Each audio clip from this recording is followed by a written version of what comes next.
And time now for the business spotlight here on 92.7 WMAY with our focus on the Springfield Convention and Visitors Bureau and the many, many things happening in our community. Amy Beadle is back with us from the Convention and Visitors Bureau. Amy, always great to see you, but especially this time of year when so many things are happening.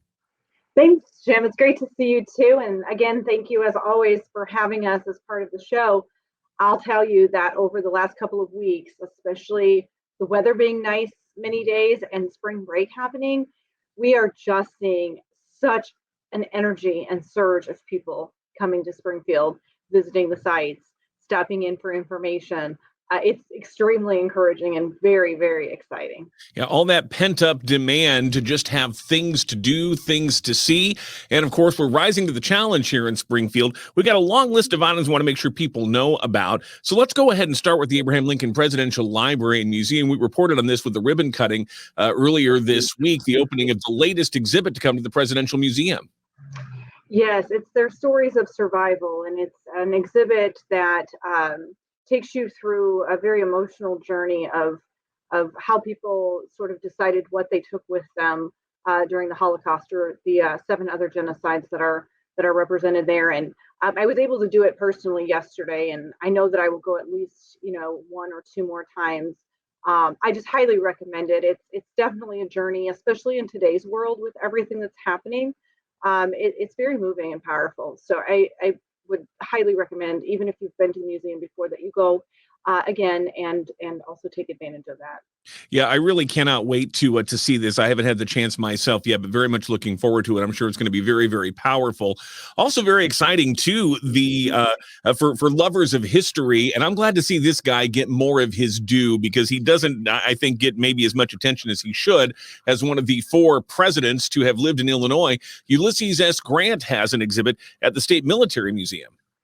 Absolutely, you're right. And so our friends at the Illinois State Military Museum, not only is Ulysses S. Grant maybe get overlooked, but I think our friends at the Military Museum get overlooked for the cool and amazing exhibits that they have there at that museum. If you haven't been, I mean, it's just a great hidden treasure in Springfield, up by the National Guard base there on North Grand. And so they're doing a artifacts and mementos exhibit for Grant, and that will run the entire month of April, and they're typically open Tuesday through Saturday from 1 to 4:30. So that'll be something really interesting and unusual that you can go see.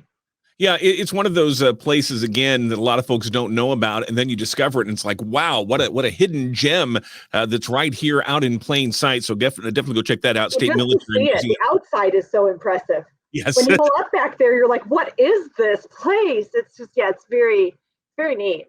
And it's just a block or 2 off of North Grand. It's it's right out there in the open, but yeah, it's not the most beaten path, and so people are often not aware of it. We definitely encourage you to check that out. Mm-hmm. Of course, places that are on a more beaten path and people are very familiar with, but they're really kicking it into high gear. A lot of our entertainment venues, from UIS to the Hoagland to even Boondocks. Absolutely. It is so much fun to go on and to get the emails from all of these places to see UIS performances are going strong. Boondocks has performances regularly. We had updated our blog for the spring session out at Boondocks. So you can go on our website, click on the blog tab, and we've got all the artists coming there. And then of course, Hoagland Center, as I don't have to tell you, is back in the game as well. And where I know you and I spoke briefly about how excited it is to have the Muni back this summer. And I'm sure that's not more exciting to anyone as much as it is to you. Well, I'm excited to actually be part of the cast of the first show, SpongeBob the Musical. 4 great shows this year, and season tickets are available. You can go to themuni.org to learn more about that. Again, all these venues have their own websites, but of course, the Springfield Convention and Visitors Bureau can also be a great resource to connect you to all the entertainment venues and all of the events here. We're talking with Amy Beadle from CVB, and we're into that time of year where we've got some just beloved perennial events, a lot of which got sidelined during the pandemic, but they're all coming back this year. We've got a list of these that are coming up here in the weeks ahead of just a very popular annual events coming roaring back here in 2022. We are. Instead of the Roaring 20s, we're going to be the Roaring 2022s. The Lincoln Presidential Half is coming up on April the 2nd, so that's awesome to have that. We're also going to be looking forward to having Lots of things going on in May. So the Old Capitol Art Fair will be back.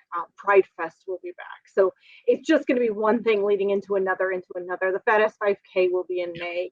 The Henson Robinson Zoo opens up on April 2nd. So that's very exciting. They're putting a push on for that big day for opening day. And then on the 23rd, the city is partnering to host the Earth Awareness Fair out at the Henson Robinson Zoo. So lots of good things going on out at the lake. Obviously, Lincoln Memorial Gardens is beautiful at this time of year. So just everything is back in full bloom, if you'll pardon the It's pun. why we always remind you the Convention and Visitors Bureau is not just for visitors, and it's not just for people coming to town for a convention for a few days.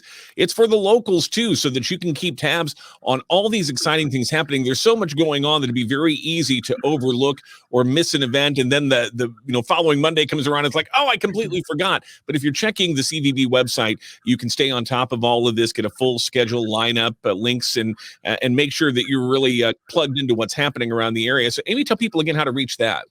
Absolutely. They can find us at visitspringfieldillinois.com, and Illinois is spelled out. We've got blogs, we've got itineraries, we've got the latest events, ongoing events that are here for months on end, everything that you might need to know. I encourage people to go there and pull down our eat and drink tab when they're kind of bored with where should we go to eat tonight. Go on there. We've got tons of great things. You can query that by Italian, by Mexican, by Black-owned restaurants. I mean, you can figure out lots of things on our website. So please, by all means, use it. We spend a lot of time trying to keep it updated and fresh. And also on our social media at Visit Springfield. We're Facebook and Instagram, and love shouting things out there. What we want is our own community to be proud and involved in sharing these things, because the more we all share it, the more people are going to want to come here. And Amy, we could go on and talk about all the different things that are happening here. But again, just go check out the website, visit springfieldillinois.com, get plugged in, get involved, get back into the swing of things here, because so many great events are back, and they're coming back, and there's so much to do here in our community. Amy Beadle, Springfield Convention and Visitors Bureau, we always appreciate your time. Thanks so much, and looking forward to talking again soon. Thank you, Jim. Here in the Business Spotlight on WMAY 92.7, Springfield's News and Talk.